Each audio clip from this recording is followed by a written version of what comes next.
Sending out our Christmas cards.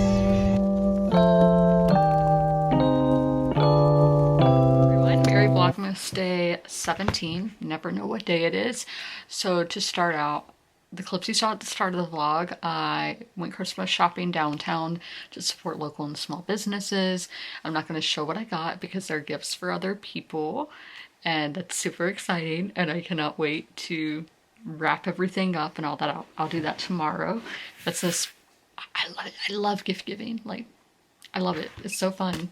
Like, I love going out and like looking for things that whoever you're giving it to might like. Like, I just have so much fun. Like, it's like a little scavenger hunt in your mind or something.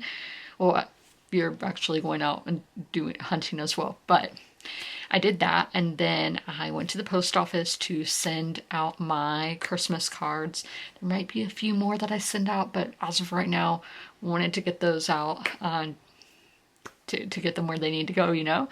And then I did go to the store because I needed to pick up like 2 food things. I actually got 3 because one is more like not meal or like a snack item.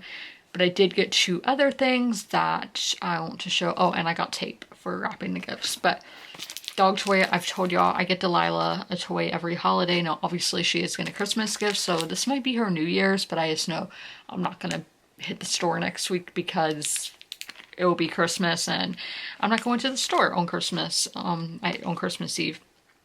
Scan me for a chance to win. You could win a year of Bart toys and treats. We might have to check that out. So we just had this little reindeer, and it says these stockings are hung, the gifts are wrapped, and your dog just marked the tree. Must be the holly jolly holidays. It's spelled different. That's why I pronounced it like that. The peppermint prancer is ready for any and all reindeer games. The buck never stops with merry candy cane deer. So there's a squeaker, long and strong hair for the dogs who love to shed. Yeah.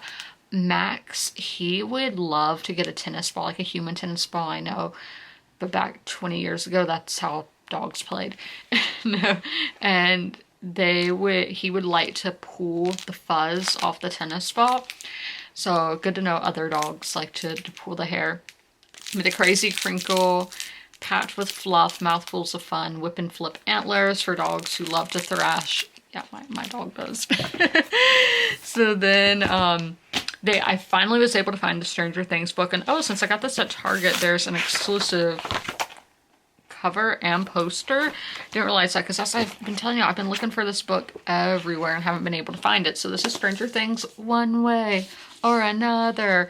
Nancy does have a Blondie poster on her wall at some point. I don't know if she still has it, but then you have Nancy on one side and Robin on the other side. Now, I will not be hanging up that poster, but it's cool to have. Nancy was my girl back in like season 1 and season 2, but I think she's gotten more annoying each season. She's just one of those characters like Claire from Outlander who has to insert herself in situations, and I understand why. Vanessa's not my favorite kind of character, but Robin, that is my girl. Like the rambling that, yeah, she's just, read the book Rebel Robin. No, it's not in here. It's in the other room.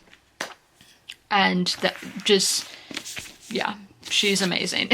So this one, it says, following the events of Stranger Things Season 4, Nancy Wheeler and Robin Buckley are hot on the heels of a new mystery and they won't stop until they solve it. So I'm not going to read anything else because I don't want to spoil season 4 for you guys. This came out on December 2nd, so I think that's interesting. A Nancy Wheeler mystery. Oh my gosh, that's funny. But I don't want to spoil anything because, no, I'm wondering if, since it came out after the first volume of season 5, you know, is there any like connections to that? Because the writer is one of the writers of the show, so that'd be interesting. But I did finish book 1 in the Long Price Quartet, a Shadow in Summer. A Betrayal in Winter does not have an audio, like the audiobook isn't free, so I'm not going to be listening to that. So we're back to physically reading this book for volume 2.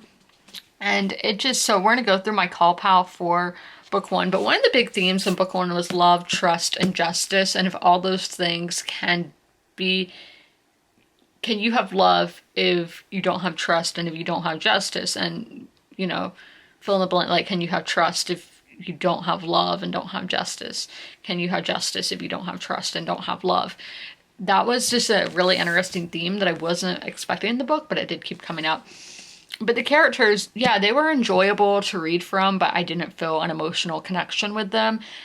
So that was a 3. The atmosphere, a 3 as well, because I do like this world. And so I'm picturing Southern Asia, where there's this old empire. So obviously Southeast Asia, I should say. So that's not going to be Rome, but there was like this Indian empire that Alexander the Great went against. I am not remembering the name. And then I watched a Bollywood movie about the same like empire. So I'm thinking it's maybe based on that, but I'm just loving exploring this world, and that's something I love about fantasy, is just exploring new worlds, because obviously I've never heard of any of this, so it's like I'm traveling around. The writing was fine, no real complaints there, but the plot, so all those were theories. Plot and intrigue are 2 stars, because the plot, like, I do not get what the plot of this is. Like, this makes perfect sense to how this is a bind up, because that is just a book on its own. The summer one, A Shadow in Summer, I do not understand, because like, I don't know what the general plot there was. I don't know what the point was. It just, when I'm reading it as this, it's like, okay, yeah, that makes a lot of sense. We're building, you know, we're in the first quarter of the book, we're building this world and building these characters, but if it was just a standalone, and that's what I'm rating this is right now, like, what was the point? Nothing happened. So therefore, didn't have any intrigue, logic, I guess everything made sense, and enjoyment, yeah, it didn't do a whole lot for me. So the first book, it's a 2.5, which again, that would be put into Goodreads as a 3-star.